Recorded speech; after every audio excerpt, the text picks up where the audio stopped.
Good morning students. तो आज हम कर रहे हैं डीके गोयल की लेटेस्ट बुक 2026-27 से क्लास 12 सीबीएसई बोर्ड का अकाउंट्स की book volume 2 part A chapter number 6 accounting for companies issue of shares question number 41।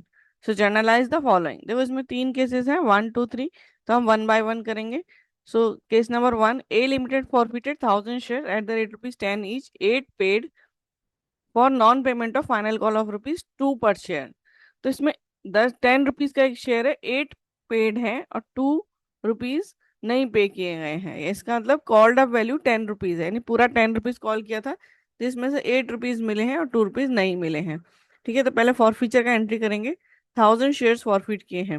So share capital account debit to share forfeiture और टू कॉस्ट एंड एरियर। तो देखो 1000 share capital में आएगा called up value, यानी 1000 shares को पर 10 rupees call किए हैं। So 1000 into 10, 10,000। शेयर फॉरफीचर में आएगा जो हमें मिल गया है। ठीक है, सो हमें 8 रुपीज मिल गए हैं। So 1000 into 8, 8,000। And to calls in arrear में जो पैसा नहीं मिला है, सो 1000 इंटू 2, तो 2,000। सो 1000 shares forfeited on non payment of final call. Share capital में आता है कॉल्ड अप वैल्यू, फॉरफीचर में आता है जो अमाउंट मिल गया है, और कॉस्ट इन एरियर में आता है जो अमाउंट नहीं मिला है। ठीक है, फिर हम करेंगे री इशू का एंट्री। तो इसमें लिखा है 400 shares reissued as fully paid up in such a way that 2000 were transferred to capital reserve. तो इन्होंने कैपिटल रिजर्व का वैल्यू दिया हुआ है, अमाउंट दिया है, लेकिन वो 400 शेयर्स कितने प्राइस में री इशू किए हैं वो नहीं दिया है। तो हम क्या करेंगे, पहले एंट्री कर लेते हैं, bank account debit share forfeiture account debit to share capital. And then last entry करेंगे share forfeiture account debit to capital reserve account, net gain transfer to capital reserve. इसका हमें amount दिया हुआ है ₹2000। ठीक है, अब हम अपना फॉर्मूला लगा लेते हैं।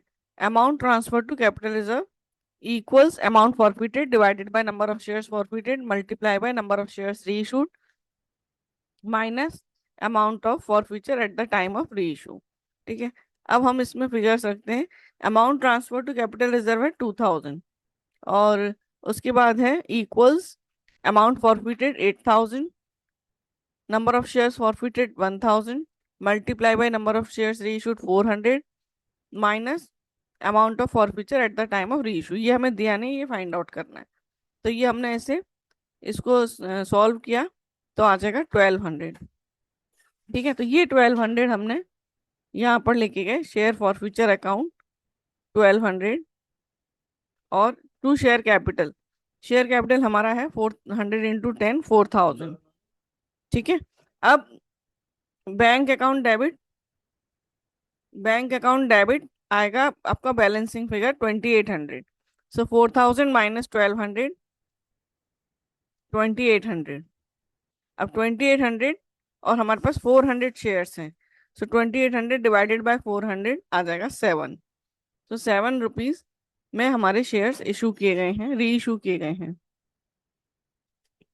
ठीक है, अब सेकंड केस करेंगे हम। B limited forfeited 1000 shares of ₹10 each, 8 called for non payment of allotment first call. ठीक है, तो पहले फॉरफीचर का एंट्री कर लेते हैं। Share capital account debit to share allotment to कॉस्ट in arrear to share forfeiture. 1000 shares forfeited और non payment of allotment and first call money. तो देखो हमारे 8 रुपीज ही अभी तक कॉल किए गए हैं। So share capital account debit 1000 into 8, share capital में आता है कॉल्ड अप वैल्यू। इसके बाद है शेयर अलॉटमेंट में जो अमाउंट नहीं मिला है, सो 1000 इंटू 2.5, 2500। कॉस्ट इन एरियर में जो अमाउंट नहीं मिला है 1000 इंटू 3, 3000। टू शेयर फॉरफीचर, अब फॉरफीचर में आ जाएगा, देखो 8 रुपीज कॉल्ड अप था जिसमें से कि 2.5 नहीं मिला, 3 नहीं मिला।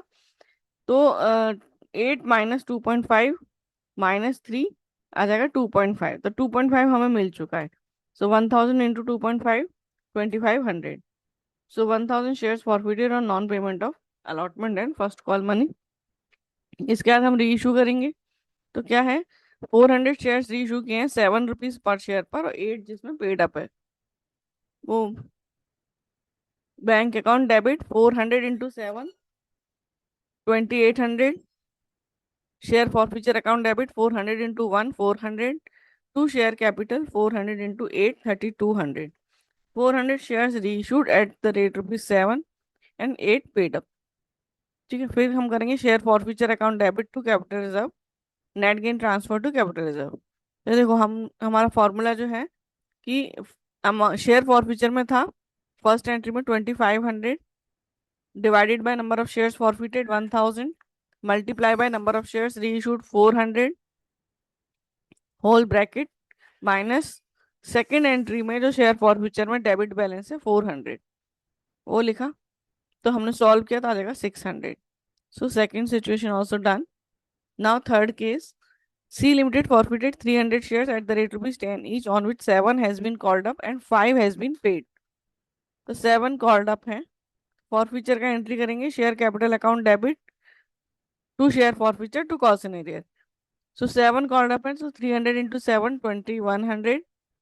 शेयर फॉरफीचर में आ जाएगा 5 जो पेड अप है, जो मिल गया अमाउंट 300 इंटू 5 1500, कॉस्ट एंड एरियर में 300 इंटू 2 जो नहीं मिला है 600।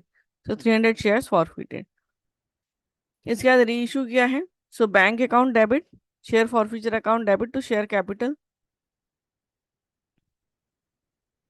तो देखो 6 रुपीज में री इशू किया, bank account debit 100 into 6 600, share forfeiture account debit 100 into 100, to share capital 100 into 7 700, 100 shares reissued at the rate ₹7 6 per share। फिर share forfeiture account debit to capital reserve, net gain transfer to capital reserve. तो देखो forfeiture में first entry में कितना था 1500, फिर divided by number of shares forfeited 300 multiply by number of shares reissued 100 whole bracket minus second entry में share forfeiture में कितना था 100। तो ये हमने सब सॉल्व किया तो ये आ जाएगा 400। So share forfeiture account debit to capital reserve 400। So question done.